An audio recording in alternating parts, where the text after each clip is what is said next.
You see what I'm saying, Mike? He's getting the workaround already. He hasn't even started yet. Hey, I respect the hustle, man. I respect it.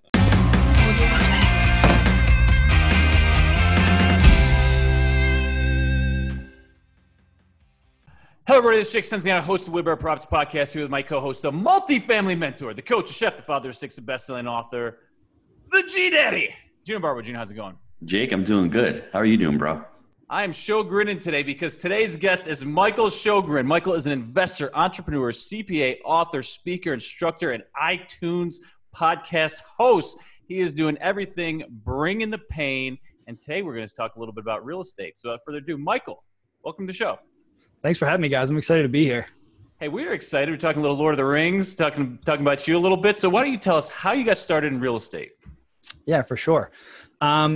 So I was about 25 years old, a few years out of college. My wife and I were living at home at the time, saving up as much as we could. And, our first property was just a single family home that we bought. That was in 2012, kind of near the bottom of the market. Sold that a couple of years later and made a nice chunk of change and kind of rolled that into the next one and the next one. And started going down the multifamily path and studying as much as I could and got some mentors and studying markets. And right around that time, we had our son was born, and he was born with a rare lung disease where basically anytime he slept, he needed to be on oxygen. And it was this crazy time. We spent a lot of time at the hospital, and long story short, it was just very stressful, very crazy, and we couldn't really get straightforward answers. But I just remember this one point. We had been in the hospital for about 3 weeks. And I had this horrible feeling come over me, and I had realized that I was out of vacation time, I was out of sick time, and all these medical bills were piling up, and I was going to have to go back to my 9-to-5 job and leave my family in the hospital.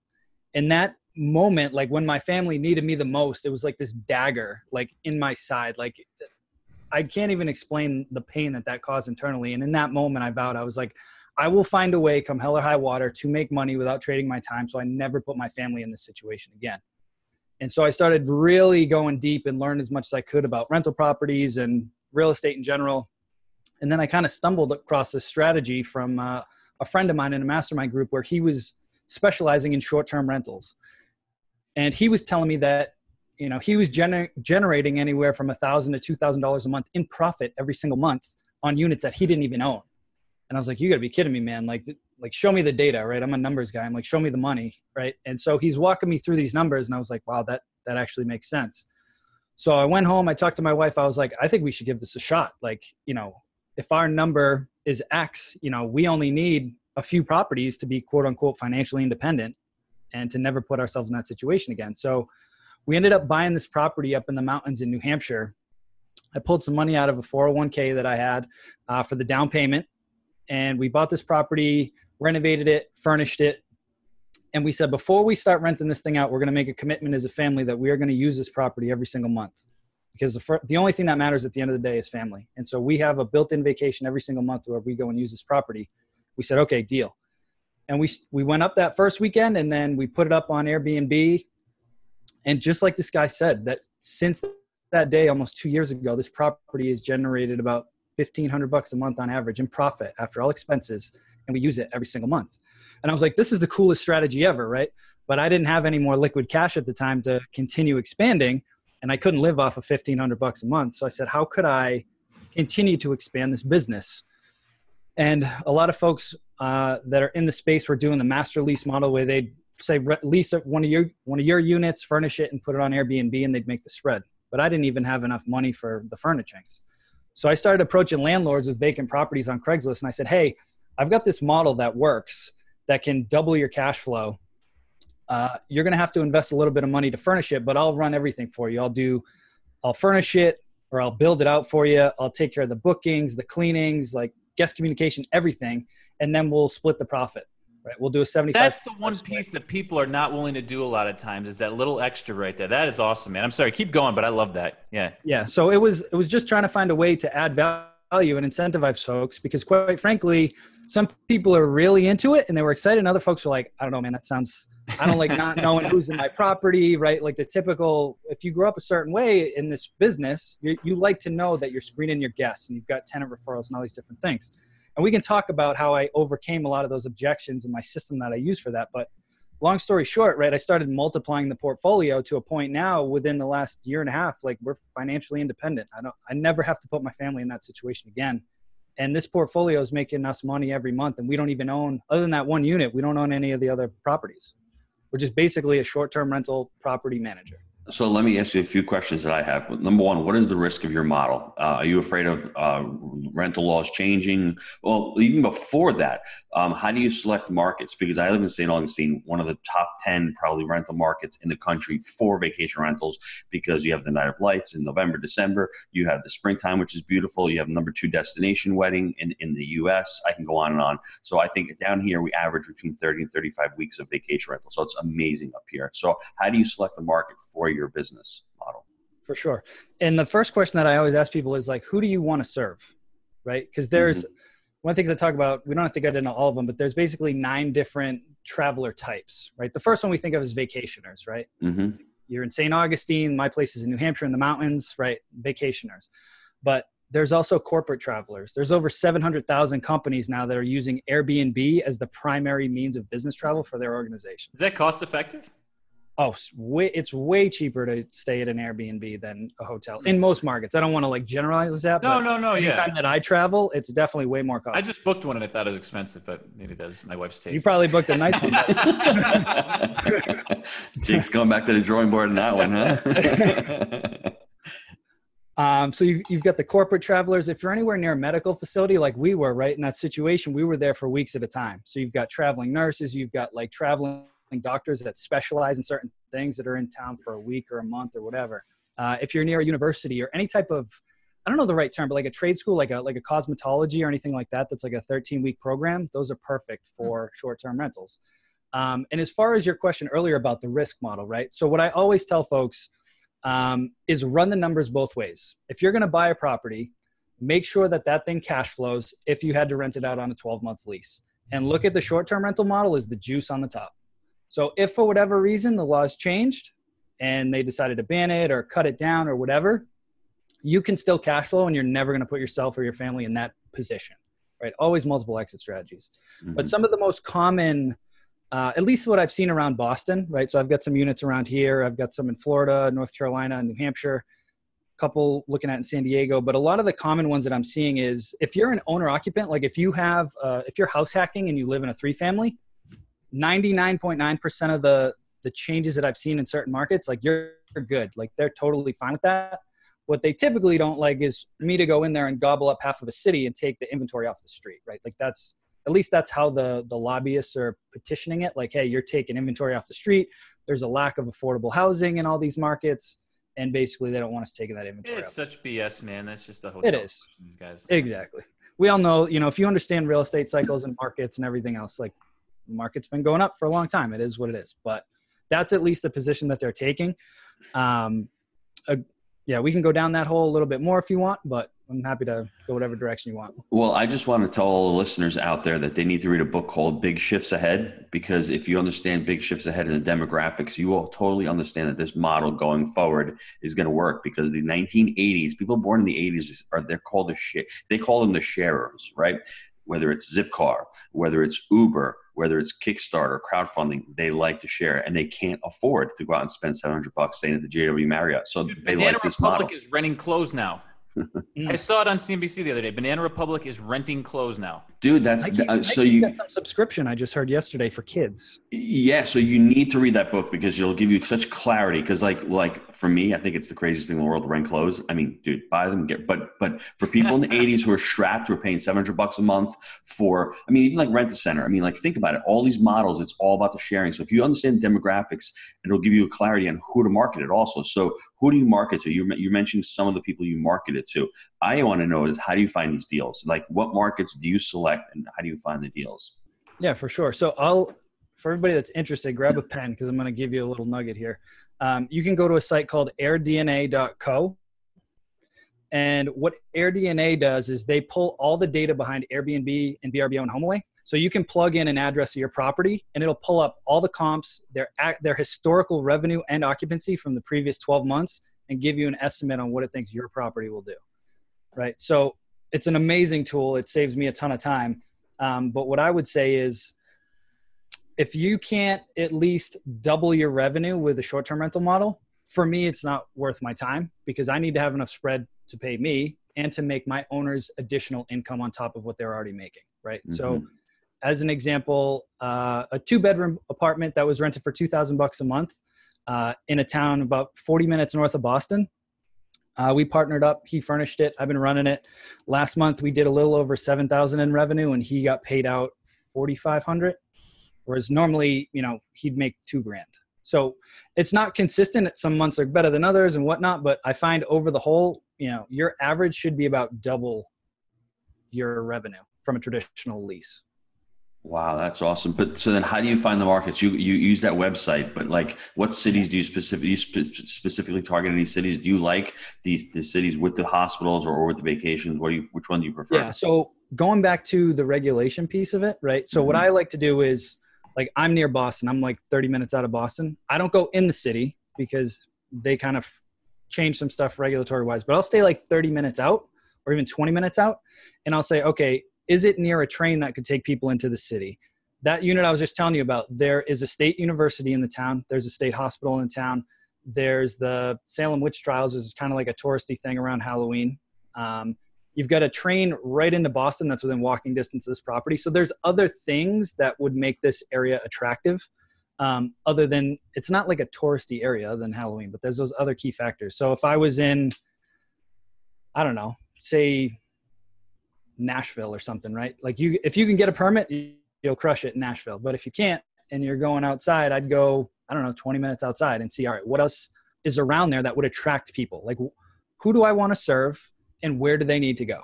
Mm-hmm. Like for us, I love serving, quite frankly, families and couples, right? Like people with young kids, like we put pack and plays, high chairs, strollers in all the units. Like we want to make it family friendly. We'll leave some kid books. Like we're targeting and attracting a certain demographic. For some of the properties, we might put a whiteboard, a desk.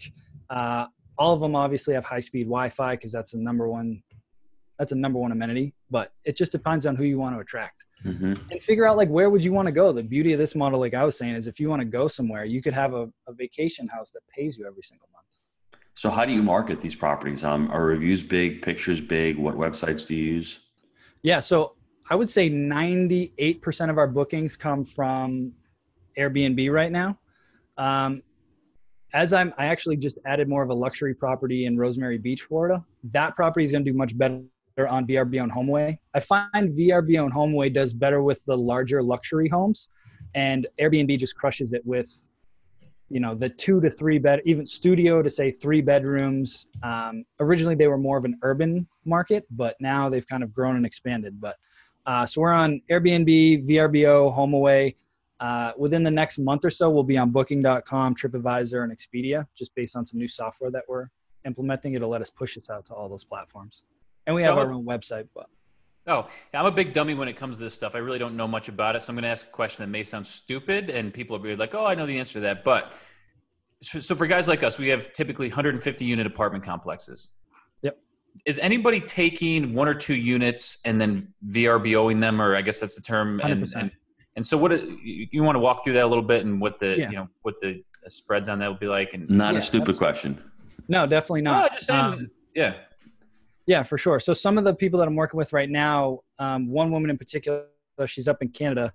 She's got about 600 doors and she's starting to allocate about 5% of her units as short rentals. I think the other thing to keep in mind too is your debt covenants, making sure that your occupancy rate is up, because I don't think that a lot of the banks are going to look at short-term rentals as like meeting your occupancy.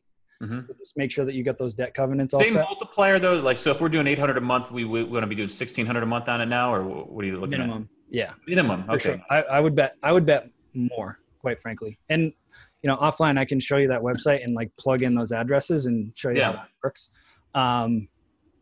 Yeah, for sure. And it depends too. Like if there's something that, like Jake, if you wanted to learn to add to your portfolio, like you could totally do that, or you outsource it, right? Like either way, or you train somebody under you to like handle just that percentage of units. But in theory, like it works. The only additional steps, and if we want, I can talk to you guys about like the 4 systems that I use, because I wanted to build this business so like I wasn't trading time for money, right? So I've got properties in 4 states now that I manage in less than 2 hours a week. And the way that I do that is by using systems. So the first one is a pricing system, right? I don't go in there and manually set my prices every single day. I pay a pricing software just like a hotel or an airline company. So our rates change every day to maximize our occupancy and our revenue. And I check it every week. Like LRO or something like that. Yeah. Yeah. Right. And then I tweak it once a week just based on occupancy. The next is like access and security, right? So we use a system that integrates directly with Airbnb and VRBO. So anytime somebody books the property, it automatically sets them up with their own unique keypad code. We use Wi-Fi locks. So nobody ever gets a key, and that sets it up automatically. So if check-in is 4:00 and checkout's 11, like their access code only works during that time, and then it automatically expires.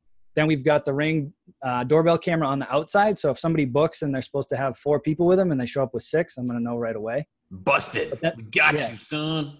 But the sweetest piece of technology is something that my buddy actually created a few years ago. It's called Noise Aware. And it's this little device about the size of this mouse, and it plugs into an outlet, and it measures noise levels. Like, it doesn't record conversation, but like I can set it for my quiet hours are 10 p.m. to 8 a.m. So if they go over this threshold during that time, I get a text message immediately. Dude, it should also alert them. You're over your noise barrier. Shut up. Exactly. So then I just call them, and I'm just like, hey, I don't want to be the bearer of bad news, but as we agreed, quiet hours 10 p.m. to 8 a.m., and I just got a noise complaint from the neighbors. I'm going to have to ask you to tone it down, or we're going to have to ask you. Why don't you say that they're being monitored electronically and they hit the threshold? That's even more legit. I mean, I would just tell them, you have a noise measure machine in their room and you're done. I don't know. You can. I mean, it's all disclosed in the listing, but I think people have a tendency to – most people have a tendency to want to be a good neighbor, and they get that it's your house. So if I call and say, hey, I've got great neighbors, and like they just called me, I feel like people just genuinely want to be good neighbors. So I found that that's worked for me. You don't want to show them you're 11 out of over 10 on the noise meter, pal. Yeah. You're done. You better tone it down, Chief. They're gonna get a knock on the door with Jake, and he's gonna have his broadsword with him and say, "Dude, you better tone that down, or I'm gonna come swinging, bro." You know what I'm saying? Exactly. Hey, folks next to you, shut up. So that's the pricing system, the access and security system. And then for communications, like if you don't have a communication system, you're going to get buried. Like I have thousands of messages that go out automatically every month. So we basically pre-program messages. So, the confirmation message that goes out, the house manual that has all the different information about like, here's the address, here's where to park, here's how to get in, here's how to use the air conditioner and the thermostat, here's where the first aid kit is, like soup to nuts, here's where everything is in the property. And then it automatically follows up once they get in, before they leave. It'll automatically write reviews, follow up for reviews. So that whole piece is automated. And then I have a virtual assistant that will catch any like one-off questions for me. And then the last system that you need is a turnover system, right? So you need to be able to have a cleaning company or a cleaning crew in each market that you're in, preferably 2, just in case one of them burns you or just for whatever reason they get sick or something. But we have a system, again, that integrates. So anytime we get a booking, it lets the cleaners know, it lets the staff know, it lets everybody know. And then one of our cleaners goes in and accepts it. Then once they get to the property, I can see on my phone that they're there because the Wi-Fi locks, they have their own unique code. Again, my assistant's checking that now and making sure the cleaners show up. They send us photos when they're done. They send us a photo of our supply sheet that we have in all of our properties, right? All the toilet paper, wine, chocolates, all the stuff that we put out for guests. And then they let us know we get low. I reorder it to the local Target or Walmart, and the cleaners go pick it up and restock it on the next turn. If there's anything that needs maintenance, we've got, handyman and different contractors in each market. They let us know, we set up the appointment, and they go out. They've got their own codes to handle any maintenance. My question is it hard to scale this kind of business as you're going out? Is it because it's not like multifamily where you have 50 units in one area? How do you scale a business like this? Yeah, I mean, there's 2 different ways. You could go that route. Like right now I'm negotiating a 162 unit community. So like you can go that route. They're few and far between though, right? Because it's not a hotel. It's not an apartment complex. Like this just happens to be like a vacation condo community. But the beauty is like, I don't need 1,000 units to create the income or the lifestyle that I want.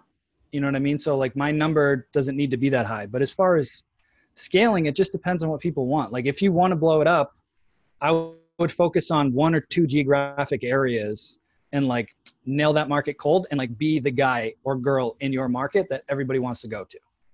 Right. So I'm kind of building up that profile, especially around Boston, because I live around here and I have meetups and everything else.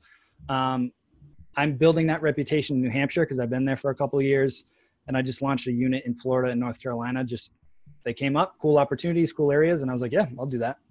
What are you thinking, man?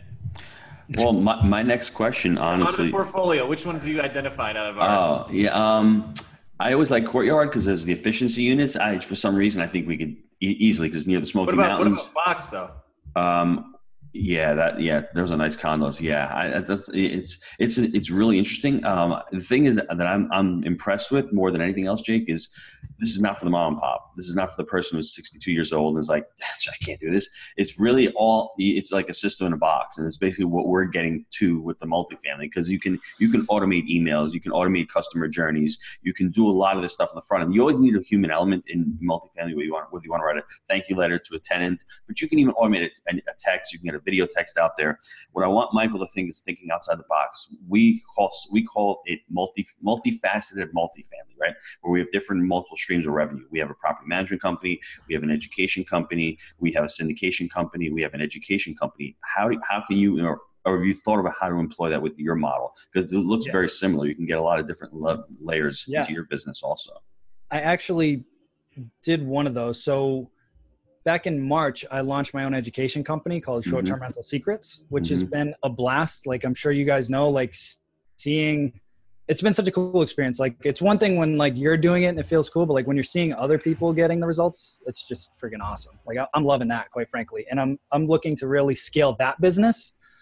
I'm putting more of my focus on that business, quite frankly, than trying to blow up the other business. I'm getting leads just organically now for the property management, but I would say probably 75% of my time goes to the education business now.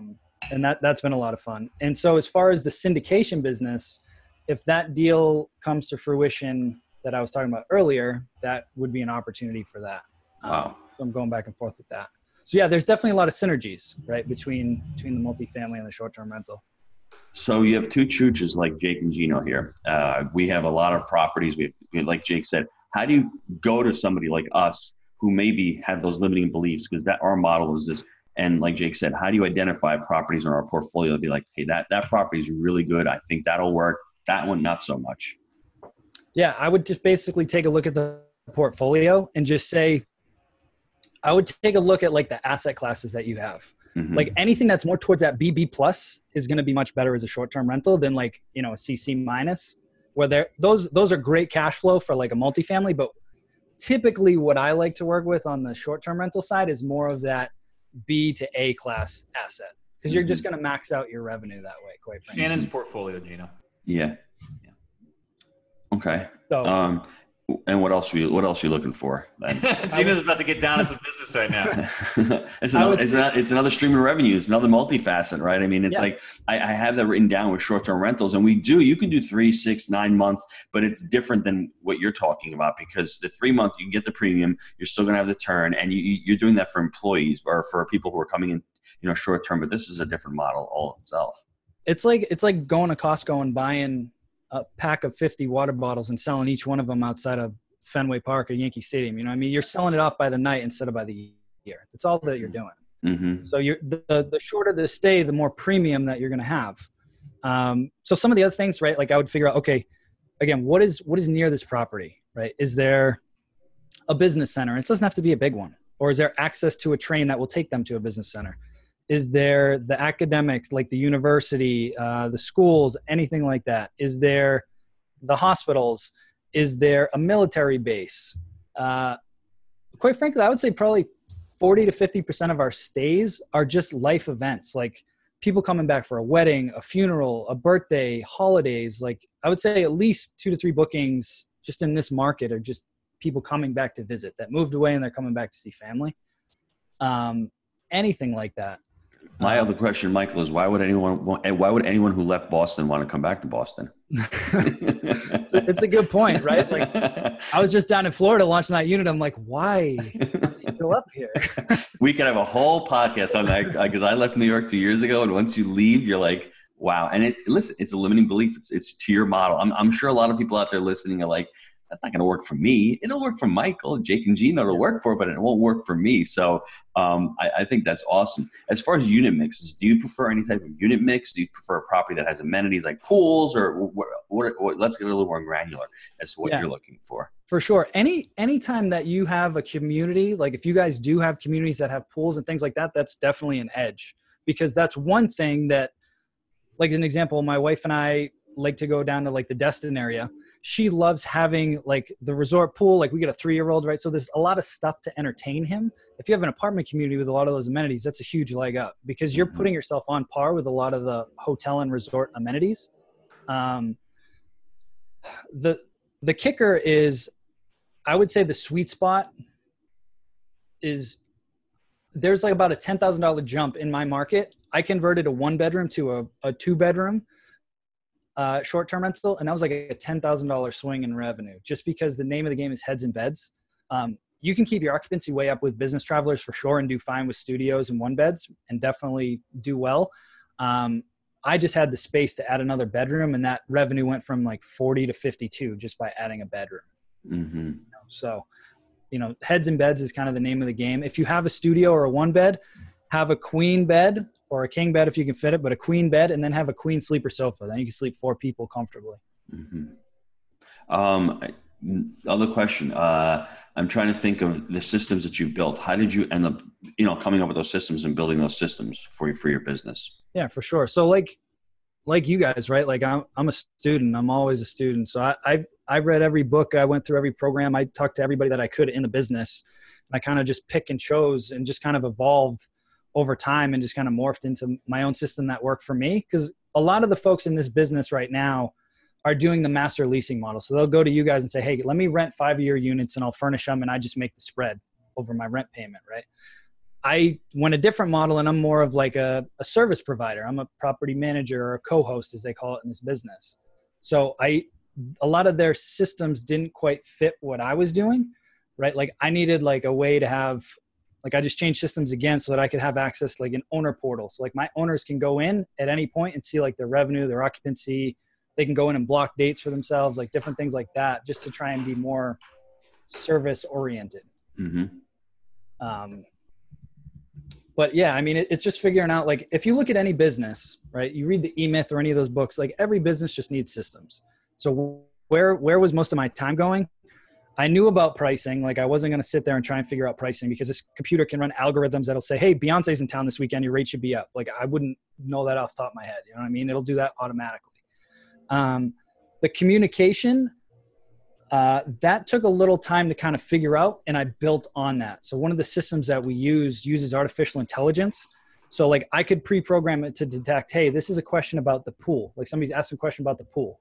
And then I can have this automated response that I create that's like, oh, hey, sounds like you got a question about the pool. Here's all the info. Like here's the address, here's the hours, they have towel service, blah, blah, blah. And like slowly build that up over time so that like more and more messaging gets automated, right? Like all that stuff kind of evolves, and you're never done. You're just constantly evolving. But I've gotten to the point now where it's pretty dialed in. So this is the last long question. Where do you see the business going? I mean, your business and the industry itself going? I see a lot more of the multifamily space starting to allocate, I would say 5%, 5, maybe 10, but probably closer to 5% of their units just to maximize their cash flow. What I'm really excited about is when the banks catch up and figure out how to value this as part of your NOI, because your NOI is going to go through the roof depending on how they value this, right? So I think there's huge opportunity there. That's absolutely correct, because they're going to short you right now. Yeah. Yeah, 100%. They're always going to try to short you, though, because they don't want to give you that bump. So for me, I mean, before you finish answering the question, if I own my own units and I'm not a syndicator and I want to just get more cash flow, this works awesome. I mean, and then for the syndicator, it's gravy on top, because he's going to distribute that to his investors. So I'm not worried so much about the value of it, but if I'm making extra money, that extra money can be allocated towards the CapEx. It can be allocated towards Jake and Gino. It can be allocated towards the investors, whatever it is. So I don't know if banks will ever want to give you that extra spread. Did you show them the income statement, and then you put down one of your renters in there? You see, you had 5 renters for the month. You put down one of their names as a tenant on there. You put in a lease date to it. And then say, I'm not doing that. I'm just saying. That's He's already trying to work Yeah, around. for sure. You see what I'm saying, Mike? He's getting the workaround already. He hasn't even started yet. Hey, I respect the hustle, man. I respect. I think though, as far as like the industry overall. No, go ahead. Go ahead. I was going to say, just as far as the industry overall, I think you're going to start to see a lot more like bigger players, like building out buildings specifically for this. Like you'll see like the Marriotts of the world and some of these other players like Lyric and oh my God, I'm drawing a blank, but there's allocating units to it. Exactly. Yeah. But like there's a company Lyric, right? Like Airbnb just gave them like 160 million to start funding their growth. And all that they do is basically do like class A apartment buildings and master lease them. Like that's their model, right? In high growth markets. So I think you'll see a lot of big dogs like that. And then I think you're going to see, unless you're doing it at a level, like there's a lot of people right now, a lot of mom and pops that are just throwing a unit on there and just, if it rents, it rents, right? They're really not operating it like a business. I think you're going to see that kind of trend away as it gets more and more competitive. I think that's going to go away within the next 5 years or so. And it's going to be much more of a professional industry. It's a new hospitality industry. Yes, agreed. Okay, quick time out from the sponsor. Be right back. Gino, I know a lot of our listeners are wanting to take their multifamily investing business to the next level. I know that you've been hard at work helping Jake and Gino students do just that using our framework. Can you explain to the listeners how they can get our help? Guys, we've been hard at work growing our community of like-minded investors, and the results of our members has been nothing short of incredible. We're looking to grow this amazing group. What we're looking for is those who want to follow our proprietary framework that we've created. Buy right, manage right, and finance right. Leverage our connections, education, and mentorship as ways to take your business to the next level. So if you're interested in finding out more about how you can become a part of our amazing community, apply to work with us at jakeandgino.com/apply. All right. So we're back. And I want to find out about you personally now. Tell us, what is your best habit for success? I would say, I was thinking of this earlier. I think there's three things, right? It's knowing my target, knowing my why. I think a lot of people skip over the why. They set these big goals and they don't really get to the why. And then it's visualization. I'm really big on visualization. We can talk about books in a minute, but like seeing it and feeling it and living it before it's here and just letting that manifest. Like, I think that's the secret, guys. It's just, you're manifesting what you want in life. It's raising your state. It's your physiology, basically. You're raising your state, and yeah, people don't get that. Yeah, I agree with you. I think I see Jobs back there, Bill Gates and Tesla. We got Bezos. So how do you go about developing your mindset? Dive a little deeper into that. Yeah. So, having good mentors and having good people around you is huge, right? So a few years back, I got into a mastermind M1. Gino, I think you know Rock Thomas, right? Right. So I got into Rock's mastermind group and I kind of got into his world. And I just tried to figure out, I'm like, I want to be around this dude more often. Like, how can I add value to him? Right. So this was early stages of M1. I helped him. I didn't get paid. I didn't do anything. I was like, I want to add value and just be a fly on the wall around this guy. And it's been, 3 years now. We talk all the time. Like, he's a very close mentor of mine. He's totally leveled up my entire life, right? Like everything, nice. Mindset wise, business wise, just, when you surround yourself with people that are at the level that you want to be or higher, like they either pull you up or you're going to get frustrated and walk, quite frankly. Yeah. Right? Like, you either level up or you're out. So, I just find people that are going to pull me up. And then I always try and find some people that I can help pull up. It's almost, I forgot who said it, but there was this quote that I heard a couple months ago and it just clicked. It's like, you spend like 30% of your time getting pulled up, 30% with your peers, and then 30% like pulling other people up. And I was like, that's a great way to live your life, just kind of giving back and getting pulled up. So. Nice. All right. Hit us with the book, Recco.